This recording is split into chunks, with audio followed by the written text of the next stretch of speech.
صرف انہی کو سرفراز نہیں فرمایا، ان کے تمام آباء و اجداد کو بھی سرفراز فرمایا۔ اس کا جشن ہے جس کے باپ دادا سب کے سب دین ابراہیمی کے پیرو تھے۔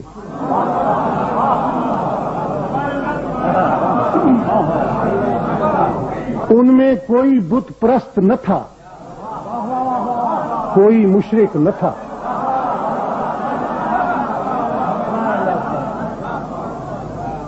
اور دوستو، ان تذکرہ نگاروں کی زیادتی کا کیا پوچھتے ہو؟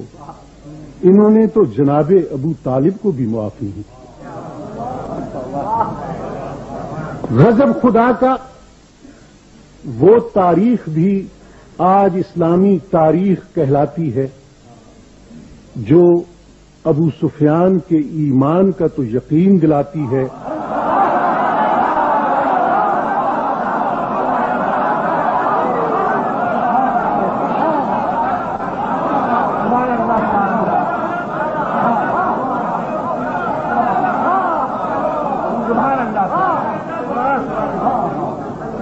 غضب خدا کا وہ تاریخ بھی آج اسلامی تاریخ کہلاتی ہے جو ابو سفیان کے ایمان کا تو یقین دلاتی ہے، مگر محسن اسلام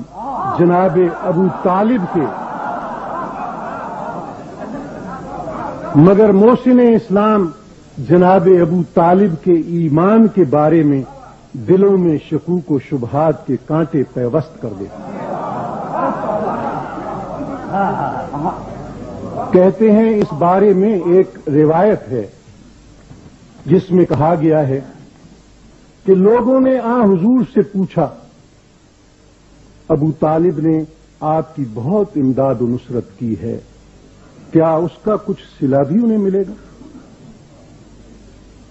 فرمایا، ہاں، ذرا دل پر پتھر رکھ کر یہ الفاظ سن لیجئے گا، ہاں، ہم نے انہیں جہنم میں ڈوبا ہوا پایا تو ہم اپنی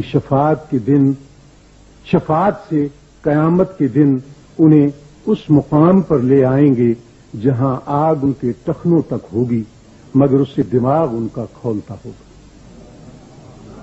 اس کو جانے دیجئے کہ قرآن کہتا ہے وَمَن يَشْفَعُ عِندَهُ إِلَّا بِإِذْنِهِ۔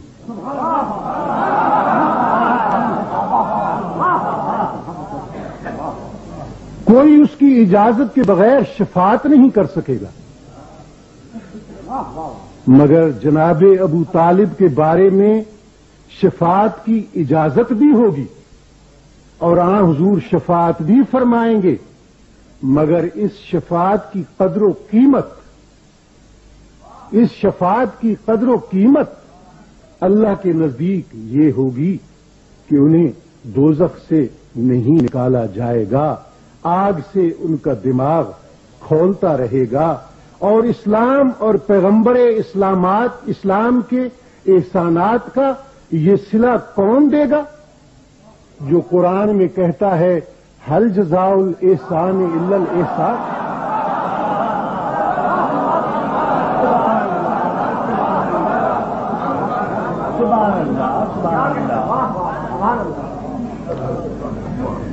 اور اسلام اور پیغمبر اسلام کے احسانات کا یہ صلہ کون دے گا جو قرآن میں کہتا ہے هل جزاء الاحسان الا الاحسان، احسان کا صلہ احسان کے سوا کچھ نہیں۔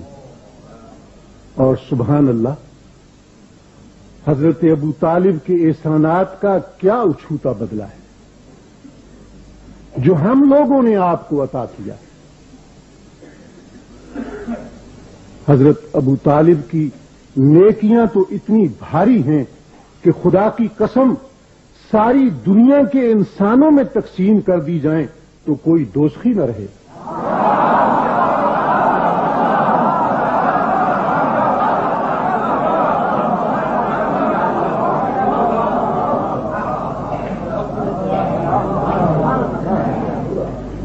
سنی شیعہ سب کتابوں میں لکھا ہے، اس میں کوئی اختلاف نہیں کہ حضرت ابو طالب کی زوجہ محترمہ اور جناب علی کی والدہ ماجدہ جن کا ذکر ابھی مولانا عباس رضوی نے فرمایا اور ان سے پہلے بھی مقررین نے، حضرت فاطمہ بنت اسد ان مومنہ خواتین میں سے تھیں جو سب سے پہلے اسلام لائیں۔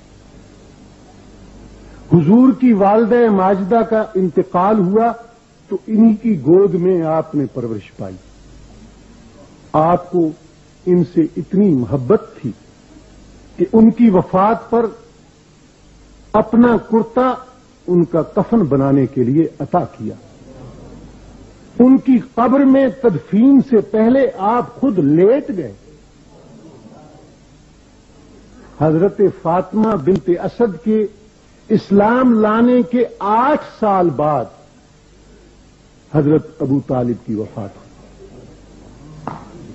اب یہ مسئلہ سب کو معلوم ہے کہ ایک غیر مسلم اور مشرک مرد کا ایک مومنہ عورت سے اور ایک مومنہ عورت کا ایک غیر مسلم اور مشرک مرد سے نکاح نہیں ہو سکتا۔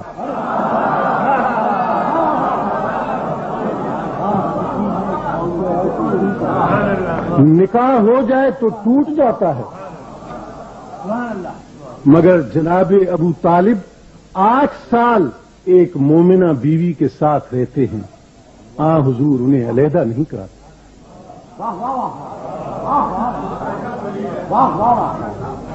اسی طرح شیب ابی طالب میں اپنے شفیق چچا کی آغوش میں سوتے ہیں۔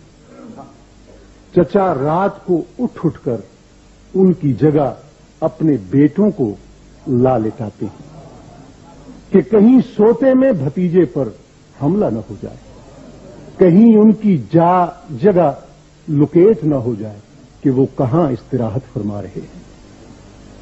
قرآن کے احکام یہ ہیں کہ اسلام کے دشمنوں سے دوستی نہ رکھو۔ سبحان اللہ۔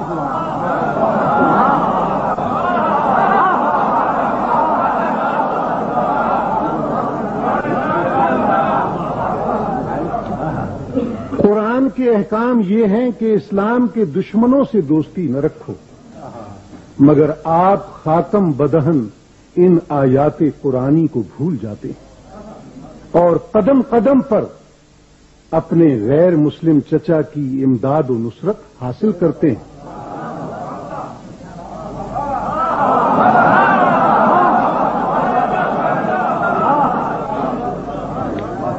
اور آگے بڑھیے، حضرت خدیجہ سے آپ کا نکاح ہوتا ہے تو آپ جانتے ہیں نکاح خان کون ہے؟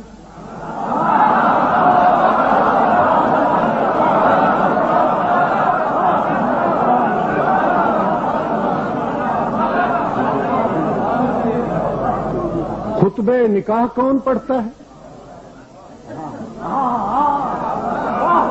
جس کو شک ہو مولانا شبلی نعمانی کی سیرت النبی ہی اٹھا کر دیکھ لے، اس میں کسی مورخ نے اختلاف نہیں کیا کہ خطبہ نکاح جناب ابو طالب نے پڑھا۔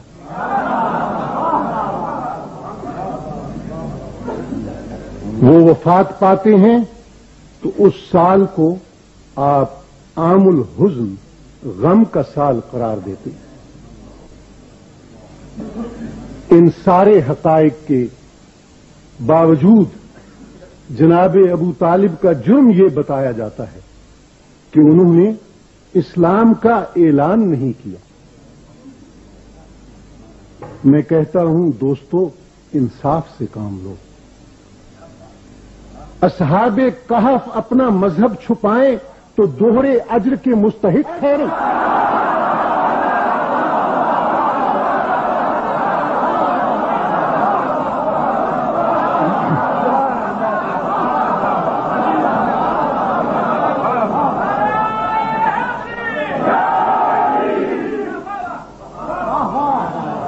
اصحاب کہف اپنا مذہب چھپائیں تو دوہرے اجر کے مستحق ٹھہرے، اور ابو طالب اسلامی مصلحتوں کی وجہ سے اسلام کا اعلان نہ کریں تو کافر و مشرک قرار پائیں۔ یہ تو وہی بات ہوئی کہ تمہاری زلف میں آئی تو حسن کہلائی۔